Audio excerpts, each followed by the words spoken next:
A Relation of the Apparition of Mrs Veal by Daniel Defoe.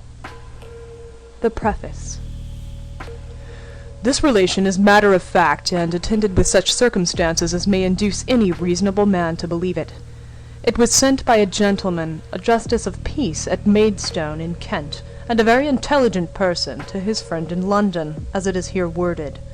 Which discourse is attested by a very sober and understanding gentlewoman, a kinswoman of the said gentleman's, who lives in Canterbury within a few doors of the house in which the within named Mrs Bargrave lives, who believes his kinswoman to be of so discerning a spirit as not to be put upon by any fallacy, and who positively assured him that the whole matter, as it is related and laid down, is really true, and what she herself had in the same words as near as may be from Mrs Bargrave's own mouth, who, she knows, had no reason to invent and publish such a story, or any design to forge and tell a lie, being a woman of much honesty and virtue, and her whole life a course, as it were, of piety.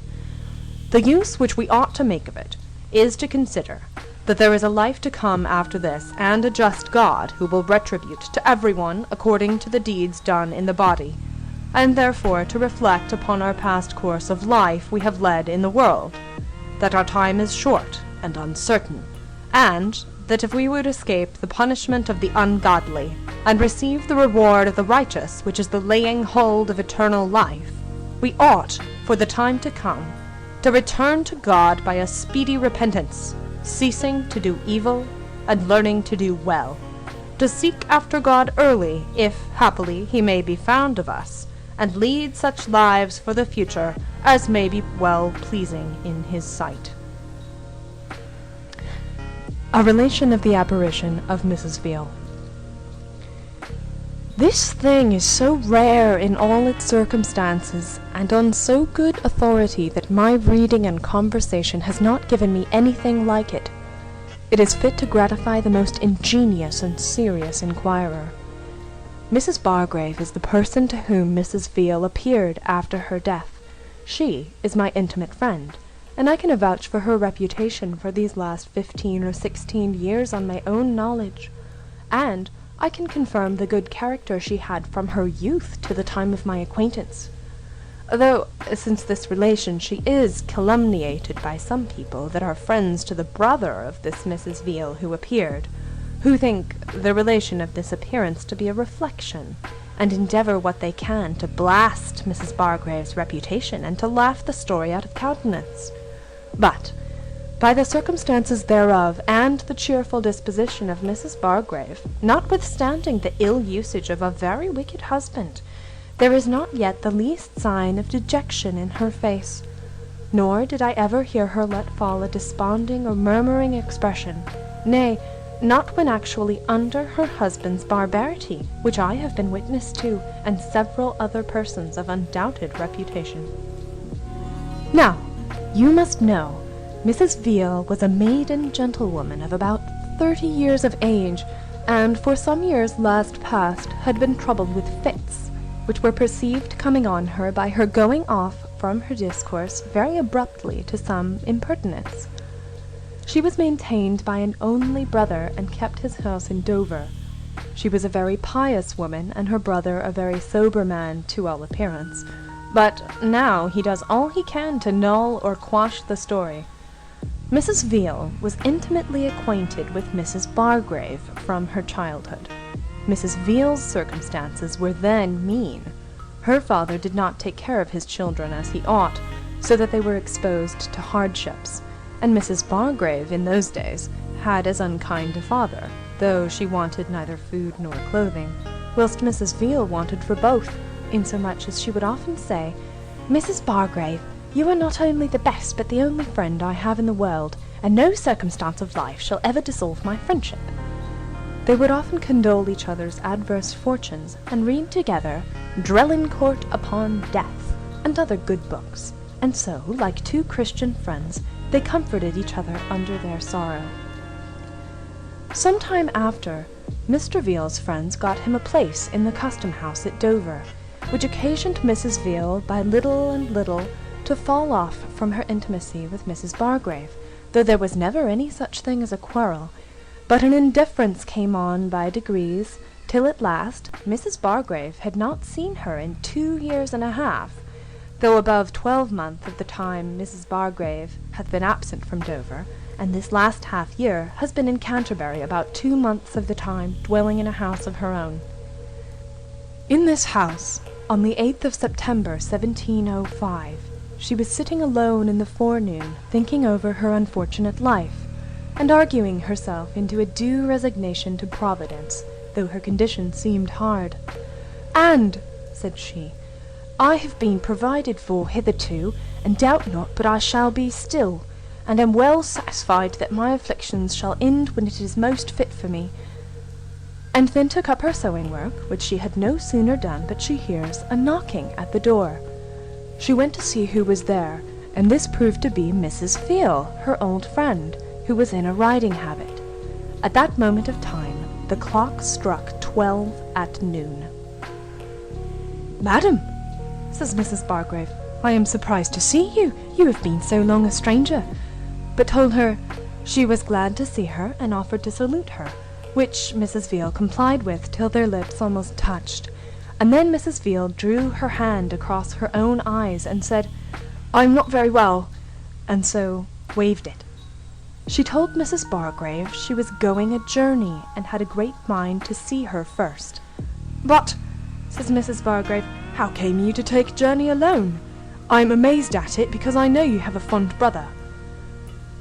Says Mrs. Veal, "I gave my brother the slip, and came away, because I had so great a desire to see you before I took my journey." So Mrs. Bargrave went in with her into another room within the first, and Mrs. Veal sat her down in an elbow chair in which Mrs. Bargrave was sitting, when she heard Mrs. Veal knock.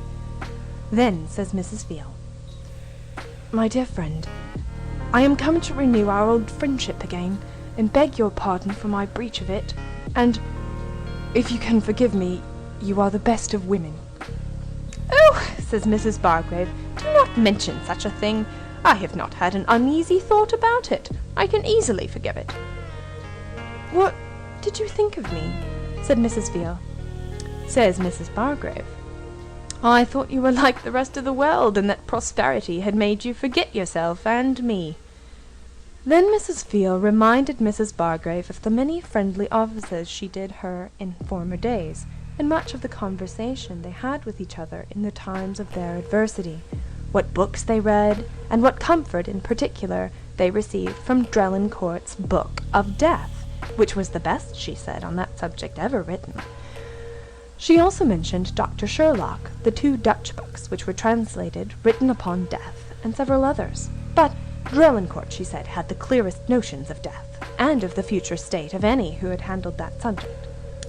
Then she asked Mrs. Bargrave whether she had Drelincourt. She said, "Yes." Says Mrs. Veal, "Fetch it." And so Mrs. Bargrave goes upstairs and brings it down. Says Mrs. Veal, "Dear Mrs. Bargrave, if the eyes of our faith were as open as the eyes of our body, we should see numbers of angels about us for our guard. The notions we have of heaven now are nothing like what it is, as Drelincourt says. Therefore, be comforted under your afflictions, and believe that the Almighty has a particular regard to you, and that your afflictions are marks of God's favour, and when they have done the business they are sent for, they shall be removed from you. And, believe me, my dear friend, believe what I say to you, 1 minute of future happiness will infinitely reward you for all your sufferings. For I can never believe," and claps her hand upon her knee with great earnestness, which indeed ran through most of her discourse, "that ever God will suffer you to spend all your days in this afflicted state. But be assured that your afflictions shall leave you, or you them, in a short time." She spake in that pathetical and heavenly manner that Mrs. Bargrave wept several times, she was so deeply affected with it. Then Mrs. Veal mentioned Dr. Kenrick's Ascetic, at the end of which he gives an account of the lives of the primitive Christians. Their pattern she recommended to our imitation, and said, their conversation was not like this of our age. "For now," says she, There is nothing but frothy, vain discourse, which is far different from theirs. Theirs was to edification and to build one another up in faith, so that they were not as we are, nor we as they were, but, says she, we ought to do as they did. There was an hearty friendship among them. But where is it now to be found? Says Mrs. Bargrave. It is hard indeed to find a true friend in these days. Says Mrs. Veal. Mr. Norris has a fine copy of verses called Friendship in Perfection, which I wonderfully admire. Have you seen the book? Says Mrs. Veal. No, says Mrs. Bargrave, but I have the verses of my own writing out. Have you? Says Mrs. Veal. Then fetch them. Which she did from above stairs, and offered them to Mrs. Veal to read, who refused, and waved the thing, saying, holding down her head would make it ache, and then desired Mrs. Bargrave to read them to her, which she did. As they were admiring friendship, Mrs. Veal said, Dear Mrs. Bargrave, I shall love you forever. In these verses there is twice used the word Elysian.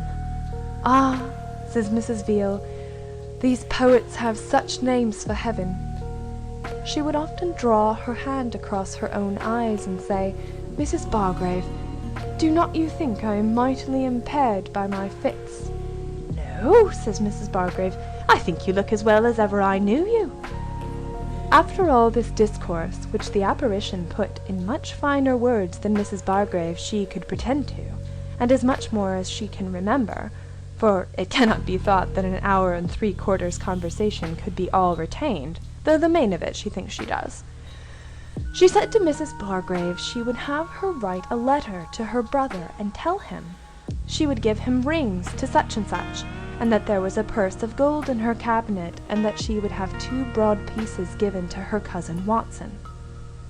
Talking at this rate, Mrs. Bargrave thought that a fit was coming upon her, and so placed herself in a chair just before her knees to keep her from falling to the ground, if her fits should occasion it, for the elbow chair she thought would keep her from falling on either side. And, to divert Mrs. Veal, as she thought, took hold of her gown sleeve several times and commended it. Mrs. Veal told her it was a scoured silk, and newly made up. But for all this, Mrs. Veal persisted in her request and told Mrs. Bargrave she must not deny her, and she would have her tell her brother all their conversation when she had opportunity. Dear Mrs. Veal, says Mrs. Bargrave, this seems so impertinent that I cannot tell how to comply with it, and what a mortifying story will our conversation be to a young gentleman. Why, says Mrs. Bargrave, it is much better, methinks, to do it yourself. No, says Mrs. Veal, though it seems impertinent to you now, you will see more reason for it hereafter. Mrs. Bargrave then, to satisfy her importunity, was going to fetch a pen and ink, but Mrs. Veal said, Let it alone now, but do it when I am gone. But you must be sure to do it, which was one of the last things she enjoined her at parting, and so she promised her. Then Mrs. Veal asked for Mrs. Bargrave's daughter. She said she was not at home. But if you've a mind to see her, says Mrs. Bargrave, I'll send for her.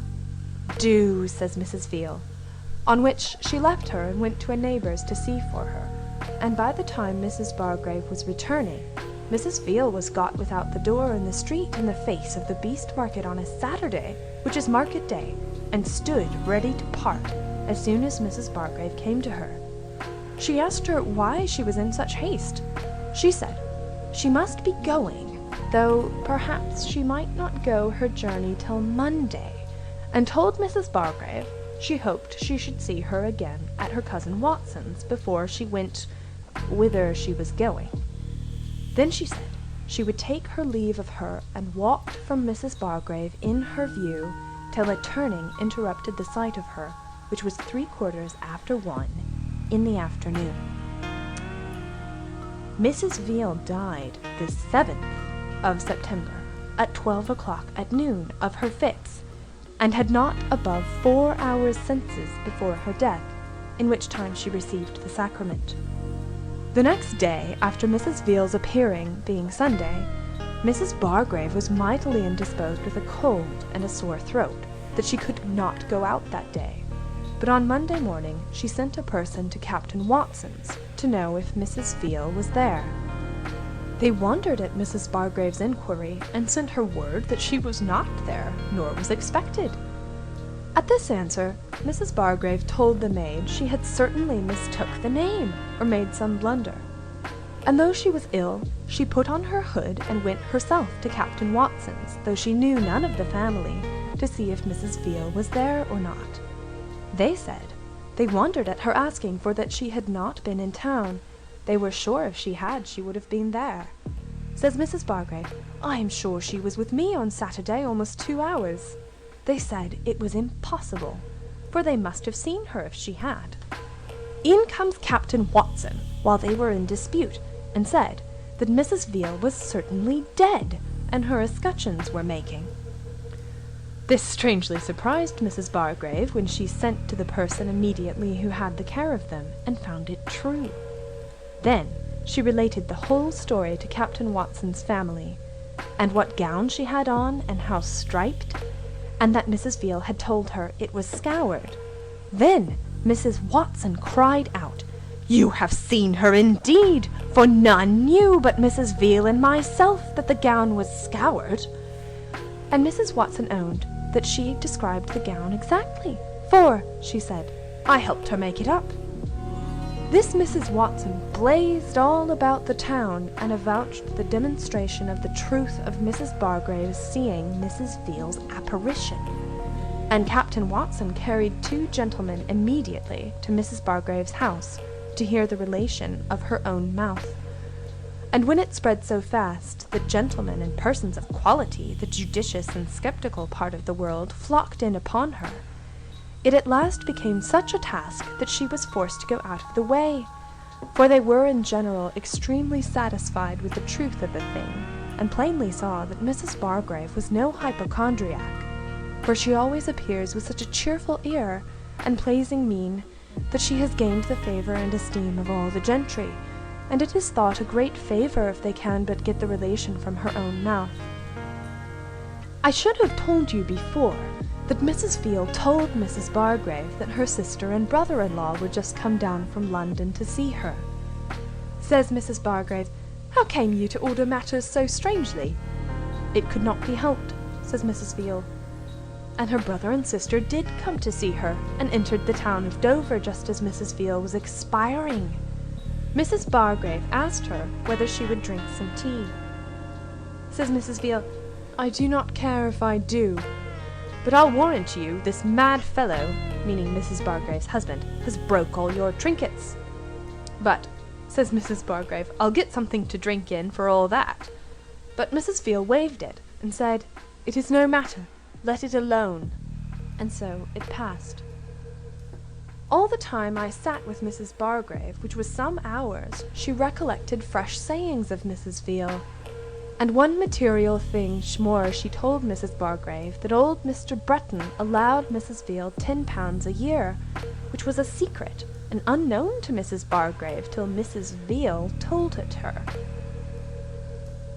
Mrs. Bargrave never varies in her story, which puzzles those who doubt of the truth or are unwilling to believe it. A servant in the neighbour's yard adjoining to Mrs. Bargrave's house heard her talking to somebody an hour of the time Mrs. Veal was with her. Mrs. Bargrave went out to her next neighbour's the very moment she parted with Mrs. Veal, and told her what ravishing conversation she had had with an old friend, and told the whole of it. Drelincourt's Book of Death is, since this happened, bought up strangely, and it is to be observed that notwithstanding all the trouble and fatigue Mrs. Bargrave has undergone upon this account, she never took the value of a farthing, nor suffered her daughter to take anything of anybody, and therefore can have no interest in telling the story. But Mr. Veal does what he can to stifle the matter, and said he would see Mrs. Bargrave, but yet it is certain matter of fact that he had been at Captain Watson's since the death of his sister, and yet never went near Mrs. Bargrave, and some of his friends report her to be a liar, and that she knew of Mr. Breton's £10 a year. But the person who pretends to say so has the reputation of a notorious liar, being among persons whom I know to be of undoubted credit. Now, Mr. Veal is more of a gentleman than to say she lies, but says a bad husband has crazed her. But she needs only present herself, and it will effectually confute that pretence. Mr. Veal says he asked his sister on her deathbed whether she had a mind to dispose of anything, and she said no. Now, the things which Mrs. Veal's apparition would have disposed of were so trifling, and nothing of justice aimed at in their disposal, that the design of it appears to me to be only in order to make Mrs. Bargrave so to demonstrate the truth of her appearance, as to satisfy the world the reality thereof, as to what she had seen and heard, and to secure her reputation among the reasonable and understanding part of mankind. And then again Mr. Veal owns that there was a purse of gold, but it was not found in her cabinet, but in a comb-box.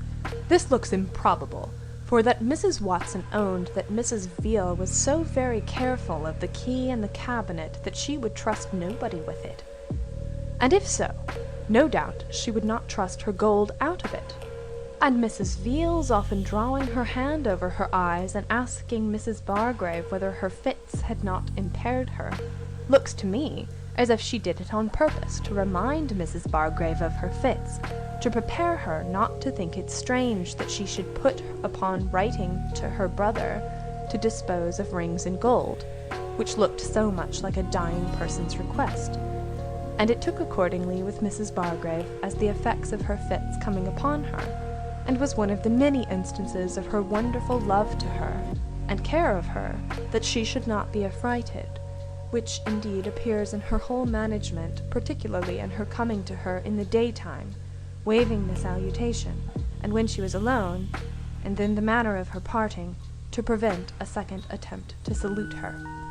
Now, why Mr. Veal should think this relation a reflection, as it is plain he does by his endeavouring to stifle it, I cannot imagine, because the generality believe her to be a good spirit. Her discourse was so heavenly. Her two great errands were to comfort Mrs. Bargrave in her affliction, and to ask her forgiveness for the breach of friendship, and with a pious discourse to encourage her.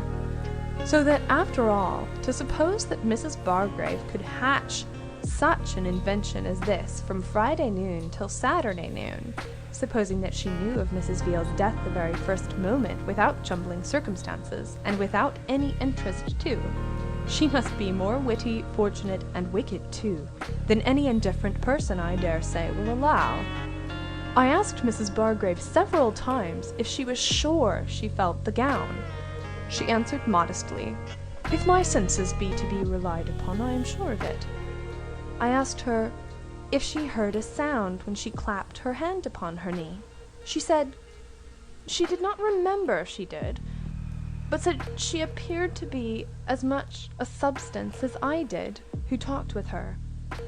"And I may," said she, "be as soon persuaded that your apparition is talking to me now, as that I did not really see her, for I was under no manner of fear, and received her as a friend, and parted with her as such. I would not," says she, "give 1 farthing to make any one believe it. I have no interest in it. Nothing but trouble is entailed upon me for a long time, for aught I know, and had it not come to light by accident, it would never have been made public. But now," she says, "she will make her own private use of it, and keep herself out of the way as much as she can, and so she has done since. She says she had a gentleman who came 30 miles to hear the relation, and that she had told it to a room full of people at a time. Several particular gentlemen have had the story from Mrs. Bargrave's own mouth. This thing has very much affected me, and I am as well satisfied as I am of the best grounded matter of fact.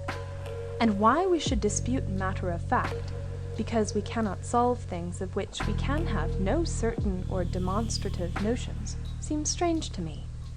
Mrs. Bargrave's authority and sincerity alone would have been undoubted in any other case. End of A Relation of the Apparition of Mrs. Veal by Daniel Defoe.